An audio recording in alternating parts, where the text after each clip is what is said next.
معروف لکھاری اور تجزیہ کار بلال غوری نے کہا ہے کہ پاکستان کے پارلیمانی نظام حکومت میں کسی بھی صورت چند سلیکٹڈ ججز کو کروڑوں لوگوں کی الیکٹڈ پارلیمنٹ کا چوکیدار نہیں بنایا جا سکتا، لیکن ایک مخصوص ایجنڈے کے تحت آئین کی نام نہاد تشریح کرتے ہوئے عدلیہ کو پارلیمنٹ کا دربان بنا دیا گیا تھا۔ تاہم 26ویں آئینی ترمیم نے عدالتی آمریت کا خاتمہ کرتے ہوئے ایک مرتبہ پھر کروڑوں لوگوں کی منتخب کردہ پارلیمنٹ کی سپرمیسی بحال کر دی ہے۔ اپنے تازہ سیاسی تجزیے میں بلال غوری کہتے ہیں کہ جب بھی پاکستان میں کوئی آئینی ترمیم ہوتی ہے تو عدلیہ اور فوج کے ذریعے جمہوریت کو کمزور کرنے والے آئین کے بنیادی ڈھانچے کی جگالی کرتے ہوئے یہ نرالی منطق پیش کرتے نظر آتے ہیں کہ یہ آئین سازی بنیادی ڈھانچے سے متصادم ہے، لہٰذا عدالت مداخلت کر کے اسے کالعدم قرار دیں۔ پاکستان میں عاصمہ جیلانی اور حکومت پنجاب کے مابین کیس میں آئین کے بنیادی ڈھانچے کی اختراع سامنے آئی اور کہا گیا کہ قرارداد مقاصد پاکستان کے دستور کی اساس ہے۔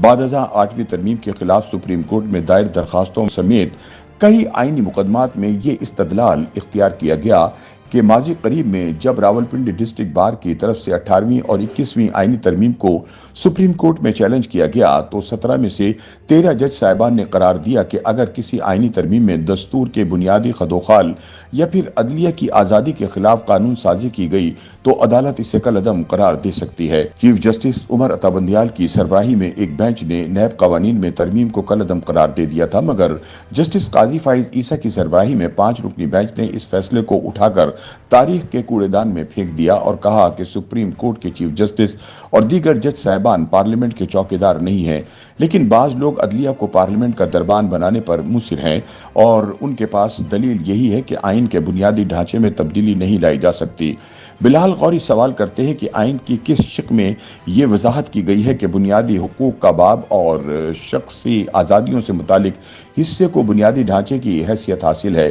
کیا پاکستان کے دستور میں کہیں یہ قدغن لگائی گئی ہے کہ پارلیمنٹ ان معاملات پر آئین سازی نہیں کر سکتی؟ مجھے تعجب ہوتا ہے جب نامور وکیل اور ماہر آئین اور قانون دستور کے آرٹیکل 239 کو نظر انداز کر دیتے ہیں۔ آئین کے آرٹیکل 239 کی ذیلی شق 5 میں بہت واضح اور غیر مبہم انداز میں لکھا ہوا ہے کہ کسی بھی آئینی ترمیم کو کسی بھی بنیاد پر کسی عدالت میں چیلنج نہیں کیا جا سکتا۔ بلال غوری بتاتے ہیں کہ اسی آرٹیکل کی ذیلی شق 6 میں واضح کیا گیا ہے کہ آئین سازی کے حوالے سے پارلیمنٹ کے اختیارات لامحدود ہیں اور اس پر کسی قسم کی کوئی روک ٹوک اور قدغن نہیں۔ آئین سازوں نے اپنی غرض اور غایت بہت واضح، سادہ اور آسان الفاظ میں بیان کر دی ہے۔ اس کے بعد کسی آئینی بینچ، ہائی کورٹ یا سپریم کورٹ کی طرف سے تشریح اور تعبیر بیان کرنے کی حاجت بھی باقی نہیں رہتی۔ اگر جج صاحبان منصف کے منصب پر ہی براجمان رہیں، وہ خود کو مسیحا اور نجات دہندہ نہ سمجھنے لگیں اور جرنیلوں کی طرح سیاست کرنے کے مرض لادوا میں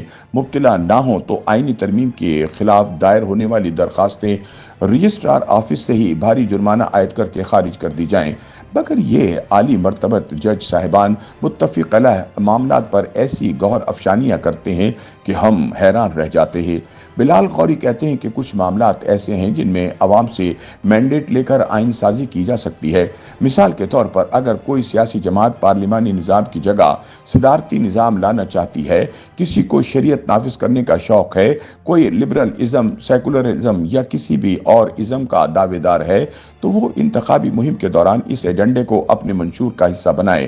اگر اسے 2/3 اکثریت حاصل ہو جائے تو پارلیمنٹ میں آئینی ترمیم لا کر اپنی مرضی کا نظام نافذ کر دے تو کسی کو کوئی اعتراض نہیں ہونا چاہیے۔ بلال غوری کہتے ہیں کہ ایسے میں سوال یہ ہے کہ کیا کسی آئینی ترمیم کو کسی بنیاد پر کسی عدالت کے روبرو چیلنج نہیں کیا جا سکتا؟ اس کا جواب ہے ہرگز نہیں۔ میری دانست میں صرف ایک صورت میں ایسا ممکن ہے کہ عدالت کا دروازہ کھٹکھٹایا جا سکے اور وہ ہے طے شدہ طریقہ کار میں گڑبڑ۔ اگر ایک سیاسی جماعت نے یہ کہہ کر ووٹ لیے کہ ہم قومی احتساب بیورو کو مضبوط بنائیں گے، لوٹی ہوئی دولت واپس لائیں گے، مگر وہ اقتدار میں آ کر اس کے برخلاف قانون سازی کرتی ہے اور احتساب کرنے والے اداروں کو یکسر ختم کر دیا جاتا ہے تو اس قانون سازی کو چیلنج کیا جا سکتا ہے۔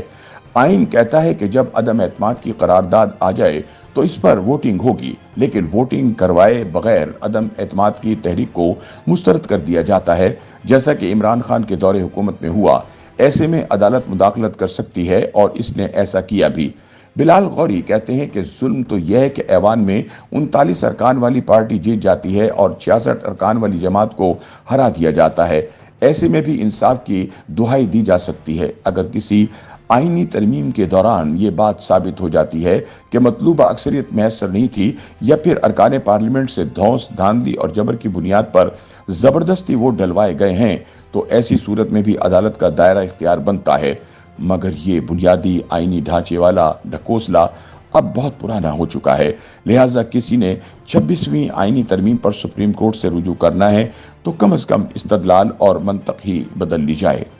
YouTube پر گوگلی نیوز دیکھنے کے لیے youtube.com کی سرچ بار میں googly news T V type کریں۔ گوگلی نیوز کے پیج پر سرخ رنگ کے سبسکرپشن والے بٹن پر کلک کرنا نہ بھولیے۔ YouTube پیج پر اپلوڈ ہونے والی ویڈیوز سے باخبر رہنے کے لیے بیل آئیکن پر کلک کیجیے۔ آپ کو ہر نئی ویڈیو کے بارے میں نوٹیفیکیشن موصول ہو جائے گا۔